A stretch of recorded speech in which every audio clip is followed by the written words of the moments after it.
रोज kilo kilo मटर खाल इतका स्वादिष्ट आज आपण मटारचा नाश्ता तयार करणार आहोत। बनवायला अतिशय सोपा आणि घरच्या साहित्यात बनणारा हा नाश्ता आहे। चला तर मग वेळ न दवडता रेसिपीला सुरुवात करूया। प्रीती समय रेसिपीजमध्ये आपलं खूप खूप स्वागत आहे। इथे मी घेतलेलं आहे मिक्सरचं भांडं आणि त्यामध्ये मी घेतलेलं आहे अर्धा कप मटार। हा फ्रेश मटर आहे आणि ह्यामध्येच घातलेले आहेत 2 हिरव्या मिरच्या, अर्धा इंच आल्याचे तुकडे आणि 4 लसूण पाकळ्या। यामध्येच अर्धा कप पाणी घातलेलं आहे आणि ह्याची एक पेस्ट तयार करून घ्यायची आहे। मटारची आपण पातळ पेस्ट तयार करून घेतलेली आहे। आता यामध्येच मी घेतलेलं आहे अर्धा कप तांदळाचं पीठ।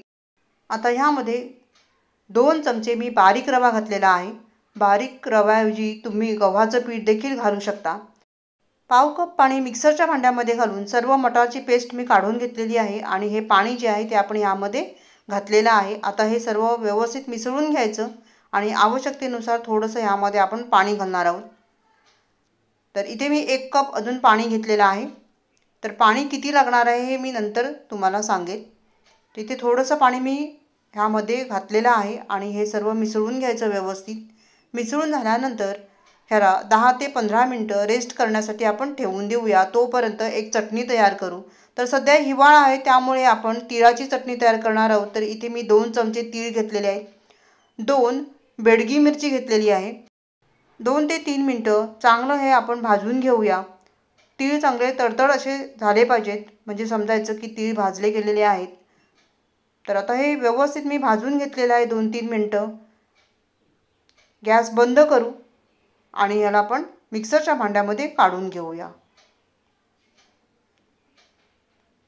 आता यामध्येच मी इथे 2 चमचे सुकं खोबरं घेतलेलं आहे, 1 चमचा शेंगदाण्याचं कूट घेतलेलं आहे, थोडंसं मीठ घातलेलं आहे, लिंबू पिळलेलं आहे थोडंसं आणि ह्यामध्ये आवश्यकतेनुसार पाणी घातलेलं आहे आणि 3 पाकळ्या मी लसूण घातलेला आहे। आता हे सर्व आपण मिक्सरला बारीक करून घेऊया आणि मस्त अशी आपली ही चटणी पहा तयार झालेली आहे। बेडगी मिरची वापरल्यामुळे ह्या चटणीला छान असा कलर आलेला आहे आणि मस्त अशी दाटसर चटणी आपण तयार करून घेतलेली आहे। ह्यावर मी फोडणी घालून घेतलेली आहे मोहरी आणि जिऱ्याची। नको असेल तर फोडणी नाही घातली तरीसुद्धा चालू शकतं।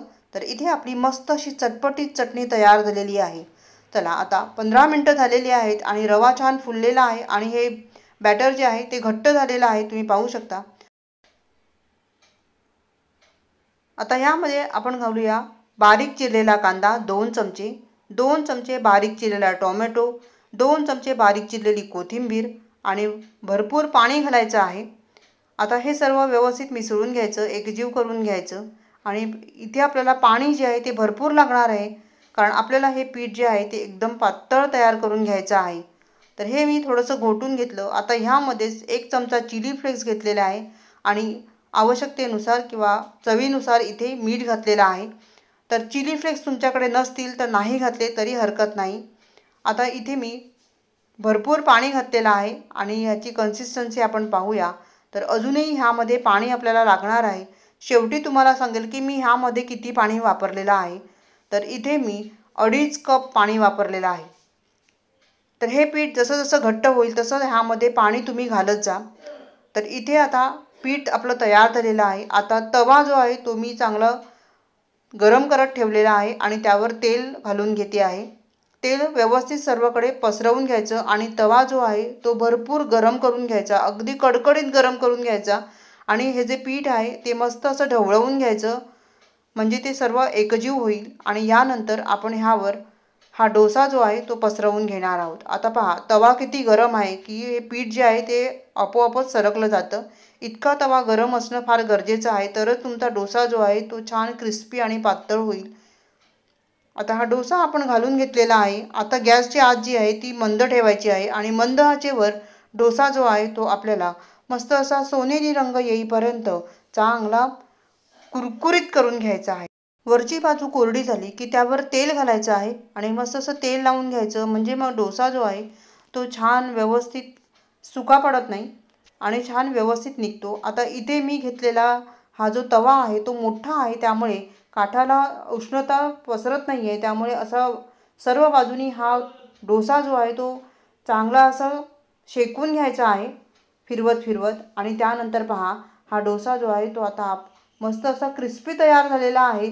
तर ह्याचे काठ आपण सुरुवातीला सोडवून घेऊया आणि यानंतर ह्याला मस्त असं आपण काढून घेऊया. पहा किती जाळीदार आणि मस्त क्रिस्पी आणि तितकाच पातळ हा डोसा तयार झालेला आहे. अगदी कुरकुरीत हा डोसा तयार होतो. फक्त तुम्ही केल्या लगेचच ह्याला खाऊ शकता, तरच तो क्रिस्पी राहतो. आता पहा किती हा मटारचा मस्त असा डोसा तयार झालेला आहे. हा डोसा इतका स्वादिष्ट लागतो की तुम्ही नुसता खाल्ला तरी पण तो छान लागतो. इतका स्वादिष्ट हा मटारचा डोसा तयार होतो. अगदी घरच्या साहित्यातच आपण हा तयार केलेला आहे. शिवाय झटपट तयार होतो. सध्या मटारचा सीझन आहे आणि मटार स्वस्त देखील झालेला आहे. तर एकदा नक्की ट्राय करून बघा, तुम्हाला नक्की आवडेल.